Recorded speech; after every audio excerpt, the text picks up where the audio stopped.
TRS ఇప్పుడు BRS Keesara దాయరాలో శ్రీమతి ఇందిరాగాంధీ గారు 1981లో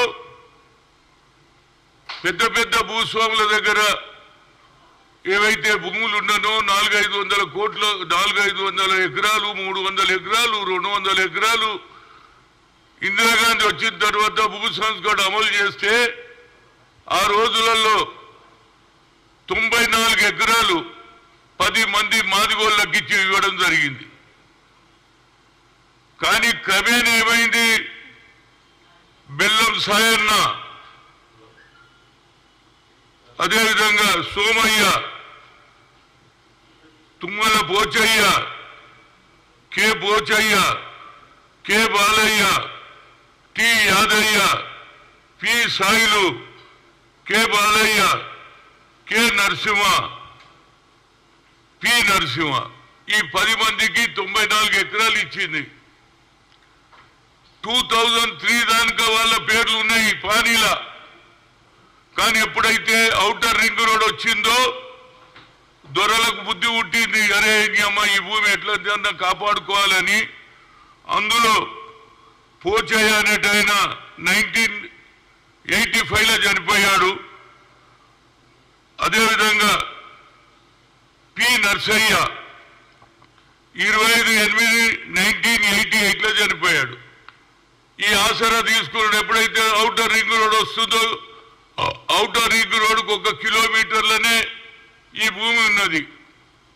ఆ రోజులలో నీళ్లు లేవు, వ్యవసాయం చేసే ఛాన్స్ లేదు, డబ్బులు లేవు అని పడవ పడ్డా వాళ్ళు ఏదో గడ్డికో బిడ్డికో ఆవులకో మేకలకో పోసుకునేటట్టు ఉంటే రాగి కృష్ణారెడ్డి గారు వాళ్ళ అన్న పేరు ఏంది రాగి దేవంతర్ రెడ్డి, ఆయన ఇలిట పోయిండు ఎక్కడికి, వరంగల్లా.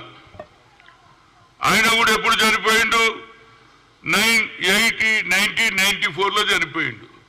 కానీ ఈయన 1997లో హైకోర్టుకు పోయి వీళ్ళందరూ చచ్చిపోయిన వాళ్ళకి ఫోర్జరీ సంతకం చేయడం, మిగతా వాళ్ళ నిలబెట్టి పోచయ్య బాలయ్య పేర్లు పెట్టి నిలబెట్టేసి ఆ భూమి హైకోర్టులో ఆర్డర్ తెచ్చుకొని 1997లో ఆర్డర్ తెచ్చుకొని 2003 దాకా వీళ్ళ పేర్లే ఉన్నాయి.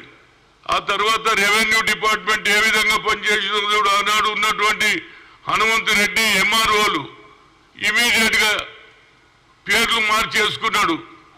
ఎవడే గాని కొడుకుల పేర్లు రాస్తాడు, కానీ కొడుకులు రాగి కృష్ణారెడ్డి ఆయన భార్య తన పేరు చేసుకొని తర్వాత ఏం చేసిండు, రాజీ శ్రీధర్ రెడ్డి అనితారెడ్డి పేరు రాశాడు. అదేవిధంగా రాగి శ్రీధర్ రెడ్డి రాజీ లింగారెడ్డి ఆయన పేరు అనసూయ, వాళ్ళిద్దరు ఆడోళ్ళ పేర్లు చేసుకున్నాడు.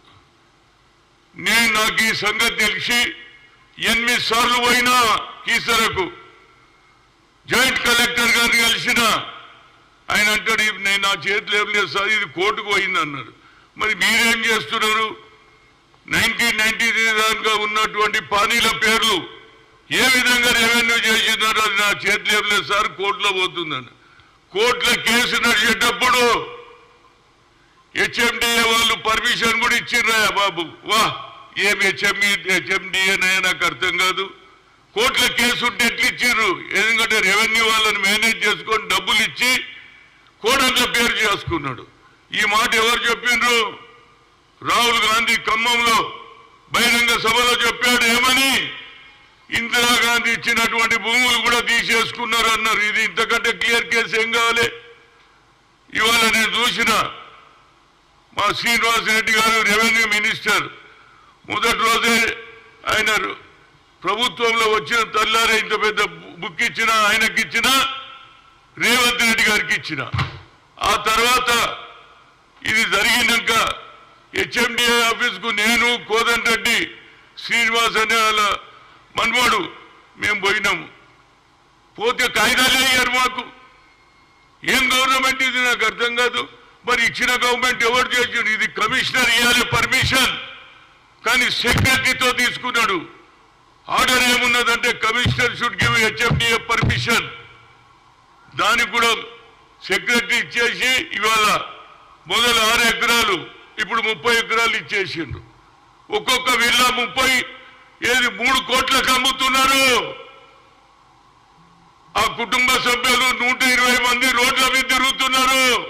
తిండికి లేదు. ఎన్నిసార్లు భూమి మీదకి పోతే పోలీసు వాళ్ళు అరెస్ట్ చేస్తారు. నేనేమంటున్నా అంటే ఈ ప్రభుత్వం వచ్చిన వెంటనే అందరు నాయకులు పాదయాత్రలో చెప్పారు ఎవరి భూమి వారికే అంటారు. మరి ఎవరి భూమి ఉన్నది? ఇది ఇందిరాగాంధీ ఇచ్చిన భూమి తీసుకున్నారా లేదా? మరి ఆ భూమి రేపు ఇల్లు కట్టేసినాక ఇల్లు ఎవడు కూలగొడతాడని నేను అడుగుతున్నా. శ్రీనివాసరెడ్డి గారు 10 రోజుల లోపల సెటిల్ చేస్తా అంటున్నాడు. ఇది మొదలు సెటిల్ చేయాలి. ఆ పేద కుటుంబం ఏం కావాలంటున్నా బిచ్చమడుకుంటున్నారు. ఏది చెట్ల కింద వండుకుంటున్నారు, ఆర్టీసీ బస్ కింద వండుకుంటున్నారు, ఫుట్పాత్ల మీద వండుకుంటున్నారు. ఇంతకంటే అన్యాయం ఏం కావాలరా బాబు?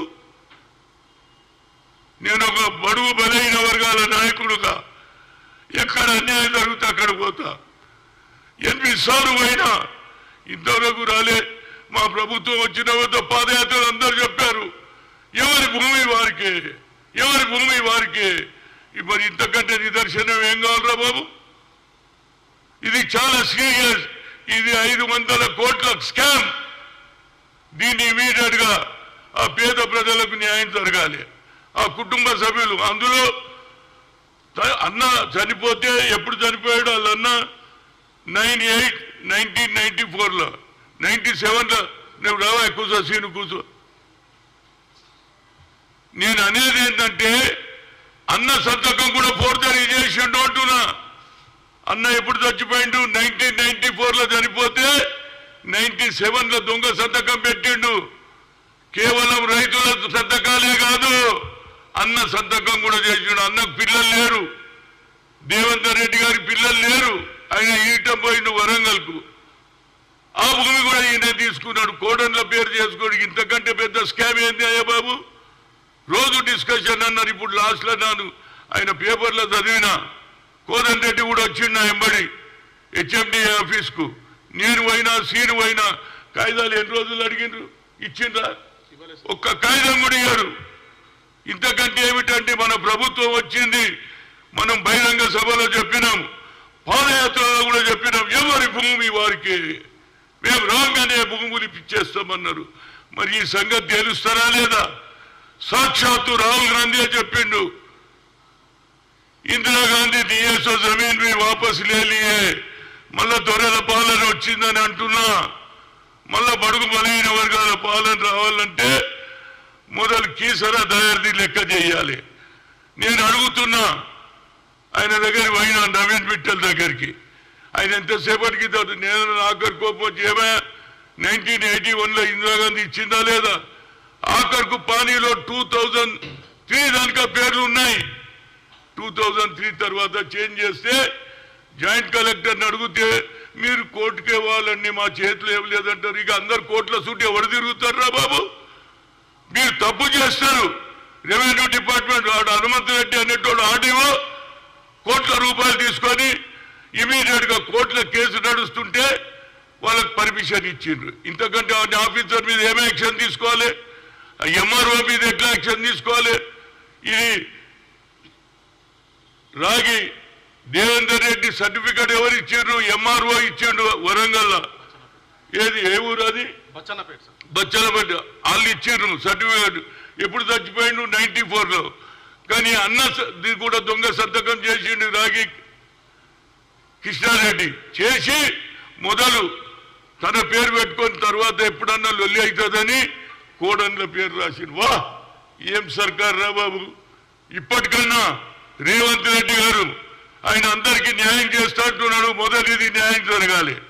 అదేవిధంగా శ్రీనివాసరెడ్డి అంటున్నాడు నేను తప్పనిసరిగా 10 రోజులు కాదు ఇది 10 ఏళ్ళైనా అయ్యేటట్టు లేదు. దీన్ని నిజంగా చేయగలిగితే నిజంగా ఇందిరాగాంధీ వారసులుగా మిగులుతాం. साक्षात राहुल गांधी अన్నాడు गरीबों का जमीन भी इंदिरा गांधी दिए सो जमीन भी वापस इंतकंटे निदर्शనం ఏమండి నేను ఒక పని తలుగుతే ఆఖరిదాకా పోతా నడిమిట్లో వదిలేయ్యా వాళ్ళు ఎస్సీలు మాదిగోళ్ళు వాళ్ళ బతికేం కావాలి 120 మంది రోడ్ల మీద వండుకుంటున్నారు బాబు తిండికి లేదు 2-3 సార్లు స్థలం మీదకి పోతే పోలీసు వాళ్ళు అరెస్ట్ చేస్తారు ఇప్పుడు మన ప్రభుత్వం వచ్చింది ఇది నిజంగానే ఇందిరాగాంధీ ప్రభుత్వం అంటే వాళ్ళ భూములు వాళ్ళకి ఇప్పియాలి ఇమీడియట్ గా హెచ్ఎండిఏ పని ఆపాలి పని ఆపకపోతే వాడు అట్లనే కట్టుకుంటాడు 3 కోట్ల ఒక్కొక్క విల్లు అమ్ముతున్నారు ఇక రేపు విస్తరణ కూడా జరుగుతున్నది ఇంకెంతమంది అమ్ముకుంటారో ఏమో నాకు తెలియదు నేను అనేది ఏంటంటే నేను ఒక బాధతో చెప్తున్నా ఇందిరాగాంధీ లాయలిస్టు రాజీవ్ గాంధీ లాయలిస్టు న్యాయం జరగాలి ఇందిరాగాంధీ ఏ ఆలోచనతో పేద ప్రజలకు భూములు ఇచ్చిందో వాళ్ళకి ఇస్తారా లేదా అనేదే పాయింట్ 10 రోజులలో ఫస్ట్ సెటిల్ చేయండి ఇంతకంటే అన్యాయం ఇంకోటేది ఎవరు ఇవ్వాలి పర్మిషన్ చెప్పు ఆ కాగితం ఏది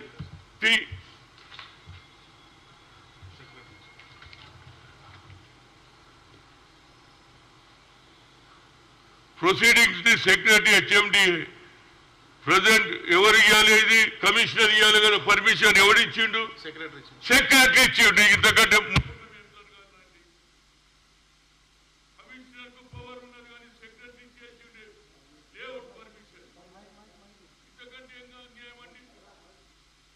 ఏంటంటే ఇది న్యాయమైన కేసు ఇది 500 కోట్ల ఏది స్కామ్ దీన్ని మొదలు తేల్చాలని కోరుతున్నా ఎట్టి పరిస్థితులలో పేదవాళ్ళకు దక్కాలి ఆ భూమి లేకుంటే వాళ్ళు అడక తింటారు లేకుంటే దొంగతనాలు చేస్తారు లేకుంటే నక్సలైట్లు అవుతారు వాళ్ళు తిండి లేకపోతే ఏం చేస్తారు కడుపు కాలినోడు కనుక నా ఉద్దేశంలో ఇది న్యాయమైన కేసు ఇది దీన్ని మీ శ్రీనివాసరెడ్డి గారు ఇమీడియట్ గా హెచ్ఎండిఏకు నేను పోయి అడిగిన ఎవరిని నవీన్ మిట్టల్ను ఓ కాగజ్ కావా ఏ కాగజ్ కావా ఇంత పెద్ద డిస్టే ఇట్లకి లెక్క తీసి మాకే క్వశ్చన్లు వేస్తుండ ఆయన ఏం క్వశ్చన్లు వేస్తున్నారో ఇవి నేను రెడ్డి కూర్చుంటే క్వశ్చన్ వేస్తే నేను అంటే Naveen Mittal first of all you tell 1981 Indira Gandhi दिया जमीन नहीं है हाउ फिर क्वेश्चन कईको पूछ रहा हमको कौन लिया उसको पूछो అంటే ఏం చేసిండు ఇప్పుడు ఆయనకి ఇచ్చేసిండు హెచ్ఎండిఏకు పంపించిండు అందులో ఏం రాయలే హెచ్ఎండిఏకి ఇస్తే నేను దానకిషోర్ని అడిగితే నాకు వచ్చింది సార్ నేను ఇప్పుడు చూస్తున్నా సార్ ఎప్పుడు రా సచ్చినాక చూస్తావురా బాబు బతుకున్నప్పుడు చూడు ఇప్పటిదాకా నేను చేసినే తెలియజేస్తలేదు ఇంత పెద్ద స్కామ్ ఇది 500 కోట్ల స్కామ్ ఇది దీన్ని ఇమీడియట్ గా శ్రీనివాసరెడ్డి గారు తేల్చాలి పేద ప్రజలకు ఇచ్చినాడే నిజమైన ఇందిరా కాంగ్రెస్ రాజీవ్ గాంధీ చెప్పిన ఫస్ట్ మాట దాన్ని మీరు నమ్మకాన్ని ఒమ్ము చేయకుండా వీళ్ళ భూమి ఇమీడియట్ గా ఇవ్వాలి పని ఆపాలి పని ఆపకుంటే వాడు అన్ని కట్టేసి అమ్మేసుకుంటాడు కట్టిన ఇండ్లు మీరు కూలగొడతారా వాడు అన్ని కట్టుకున్నాక ఎవరి భూమి వారిదే ప్రతి స్పీచ్లో ఆహా ఎవరు మేము రాగానే ఎవరి భూమి వారికే ఎవరికి ఉన్నదిరా బాయ్ భూములు పోయిన వాళ్ళు పరిశాన్ ఉన్నారు మన స్లోగన్ బాగుంది కానీ ఇంప్లిమెంటేషన్ లేదు ఇంప్లిమెంటేషన్ జరగాలి ఈ కేసులో న్యాయమైన కేసు ఇందిరమ్మ ఇచ్చిన భూములు ఎవరికో కాదు బాజాబ్తా ఇందిరమ్మ ఇచ్చింది వాళ్ళు ఉంటున్నారు 2003 దానిక వాళ్ళ పేర్లు ఉన్నాయి 2003 తర్వాత రాగి కృష్ణారెడ్డి ఎంటర్ అవుతాడు తర్వాత కోడన్ల పేర్ల మీద రాస్తాడు కోడన్ల పేర్లు కూడా చెప్పిన కొడుకుల పేరు రాయలే తెలుసు ఆడోళ్ళకి ఇస్తే ఎవడు అడగడని వా ఏం తెలివిరావు అవి ఆఖరు అన్నను కూడా మోసం చేసినావు కదా భయ్ దేవేందర్ రెడ్డి చనిపోయింది ఎప్పుడో కానీ ఆయన సంతకం కూడా పెట్టిండు అంటున్నా ఇంతకంటే నియం చేద్దాం నేను మీడియా మిత్రులకు కోరుతున్నా గురు ఇది ప్రజల సమస్య మీరే గట్టిగా రాస్తే వాళ్ళకి ఏదైనా న్యాయం జరుగుతుంది లేకపోతే న్యాయం జరగదు నేను మీడియా మిత్రుల మానవతా దృక్పథంతో చెప్తున్నా ఇది న్యాయమైన కేసు ఇంత పెద్ద బుక్ ముఖ్యమంత్రికి ఇచ్చిన అదేవిధంగా శ్రీనివాసరెడ్డికి ఇచ్చిన ఇంతకంటే ఏం చేయాలి చెప్పండి ఒక పార్టీలో బడుగు బలహీన వర్గాల గురించి ఆలోచన చేసే ఇతరులకు ఆలోచనను రాజీవ్ గాంధీ ఆలోచనను ఇంప్లిమెంట్ చేసే సరి అయిన కేసు ఇది న్యాయం జరగాలి. మీరు కూడా దయచేసి దీన్ని బాగా రాయాలండి. పేద ప్రజల గురించి పత్రిక ఎందుకున్నది? పేదవాడి గురించి, కేవలం ధనవంతుల గురించి కాదు. పేదవాడికి అన్యాయం ఇంత పెద్ద బుక్ ఇచ్చిన ఇప్పటి కూడా సాల్వ్ అయితే లేదు. శ్రీనివాసరెడ్డి 10 రోజులలో సెటిల్ చేస్తున్నాడు. First of all my request, Keesara Dayara ఇష్యూను మొదలు తేల్చండి, పని ఆపండి. లేకపోతే ఆడు కట్టుకుంటూనే ఉన్నాడు. మొదలు 6 ఎకరాలు ఇచ్చిండు, తర్వాత 30 ఎకరాలు ఇచ్చిండు, మళ్ళీ 30 ఎకరాలలో మళ్ళా ఏది విల్లాలు కడుతున్నాడు. ఆ విల్లాలు కట్టినాక ఏమైతే చెప్పు, ఏమైతుంది? భూములు ఉంటాయా? కట్టకు ముందే ఆపాలి. ఆ 30 ఎకరాలు 6 ఎకరాలు అన్నీ లేఅవుట్ అయిపోయింది, కడుతూనే ఉన్నారు బిల్డింగ్లు. దగ్గర ఉన్నది 3 కోట్లకు ఒక విల్లా అమ్ముతున్నారు. పేదోడేమో అడగ తింటున్నాడు. పోలీసు వాళ్ళు పోయి స్థలం మీదకి పోతే ఎన్నిసార్లు 2 సార్లు 3 సార్లు అరెస్ట్ చేశారు. ఇంతకంటే ఏం చెప్పాలండి? పత్రికా మిత్రుల కోరిక ఏంటంటే ఇది న్యాయమైన కేసు. మీరు న్యాయం చేయండి. మీరు బాగా రాస్తే ప్రభుత్వం కూడా కదులుతుంది. ఎందుకంటే నేను ఒక బీసీ అయినా ఎస్సీ ఎస్టీలకు మైనార్టీలకు ఎక్కడ అన్యాయం జరిగినా, అదేవిధంగా హాజీపూర్లో 3 అమ్మాయిల మీద రేప్ కేసు అయింది, మర్డర్ చేసిండ్రు. కానీ 8 సార్లు పోయి అది శిక్ష ఇస్తే ఇప్పుడు కూడా కోర్టు హైకోర్టు అప్రూవల్ ఇస్తలేదండి. ఇంతకంటే ఇంకేం న్యాయం జరుగుతుందండి? ఎప్పటికి మళ్ళీ పేషీకి వస్తుండే. ఎన్ని పేషీలు అయినా ఇప్పటిదాకా 20 సంవత్సరాలు అయింది, 20 years తిరుగుతూనే ఉన్నారు కోర్టుల చుట్టూ. ఏమండి 2003 నుంచి కోట్ల చుట్టూ తిరుగుతుంటే పేదోడు ఎడికెళ్ళి తెస్తారా బయట డబ్బులు ఉండాలి కదా. పెళ్ళాల పుస్తకాలు కూడా అమ్ముకోవాలా భయ? మేము పేదోళ్ళకు ఒక లాయర్ పెట్టాలి. ఇటువంటి కేసులో ఒక్క పైసా తీసుకోకుండా గవర్నమెంట్ కట్టాలి. అప్పుడే పేద ప్రజలు ముందుకు వస్తారు. లేకపోతే పోతే ఓ 20 అని ఊకుంటారు. వాళ్ళు అడగ తింటుంటారు. కోటీశ్వరుడు అవుతున్నాడు. కనుక దయచేసి ఇది న్యాయమైన కేసు. ఇది క్లియర్ ప్రూఫ్ ఉన్నది నా దగ్గర. ఈ బుక్కే ఇచ్చిన, ముఖ్యమంత్రికి ఇచ్చిన, శ్రీనివాసరెడ్డికి ఇచ్చిన, అదేవిధంగా హెచ్ఎండి ఆఫీస్కు నేను కోదండరెడ్డి పోతే కూడా వాళ్ళు కాగితాలు ఇస్తలేరు. ఎవరు చేస్తున్నాడు ఈ మోసం? కేసీఆర్ తనకు తానే గొప్ప అనుకున్నాడు. ఇదారమై నువ్వు చేసిన సర్కార్ 10 ఏళ్లలో ఇందిరాగాంధీ ఇచ్చిన భూములు కూడా అమ్మేసుకుంటున్నాను. నీ రెవెన్యూ డిపార్ట్మెంట్ ఏం చేస్తుంది? రెవెన్యూ డిపార్ట్మెంట్ పూర్తిగా ఏది కింది దాన్ని న్యాయం చేయకపోతే ఇట్లనే రెవెన్యూ డిపార్ట్మెంట్ తింటుంటారు. సర్వే నంబర్లు చేంజ్ చేస్తారు. వేరే దగ్గర సర్వే దాంట్లో కాలంలో రాసేస్తారు. ఏం కాలం అంటారు దాన్ని? దాంట్లో పెట్టేస్తారు. అయిపోయి సర్వే నెంబర్ చేంజ్ అయ్యి ఇక్కడ తిరుగుతుండాలి కోర్టుల చుట్టి. ఇక జడ్జిల దగ్గర పోతే నేను అనొద్దు. వాళ్ళు ఎప్పుడైనా మార్పు, రేపు, ఎల్లుండి, అవతల ఎల్లుండి ఇక పుస్తకాలు పంపుకోవాలి. దయచేసి ఈ కేసు న్యాయమైన కేసు. ఇగో ఈయన కూడా మాదిగా లీడరే రమేష్. ఈయన కూడా వాళ్ళ మన్మడు న్యాయంగా తిరుగుతుండే. ఎన్నిసార్లు పోయినా రాబాయ్ కోర్టుకు? 20 years అవుతుంది. 20 ఏళ్ళ నుంచి తిరుగుతుండే. ఎక్కడికెళ్ళి తిరుగుతారు రాబాయ్? చెప్పు. ఇది ప్రభుత్వమేనా? ఇవాళ మన ప్రభుత్వం మీద నమ్మికున్నది. ఎందుకంటే రేవంత్ రెడ్డి ఏదో న్యాయం చేస్తాడని 6 డిక్లరేషన్ నమ్మి ఓట్లేసిండ్రు. కనుక ఇది ఇందిరాగాంధీ భూమి. రాహుల్ గాంధీ చెప్పాడు కాబట్టి ఇది న్యాయం జరగాల్సిందే. న్యాయం జరగకపోతే నేను అక్కడనే కూర్చుంటా. ఒక వారం 10 రోజుల లోపల నిర్ణయం చేయకపోతే అదే ఊర్లో కీసరా దాయరనే ఆమరణ నిరాదీక్ష చేస్తా. ఇంతకంటే చెప్పేది. Like, share, subscribe.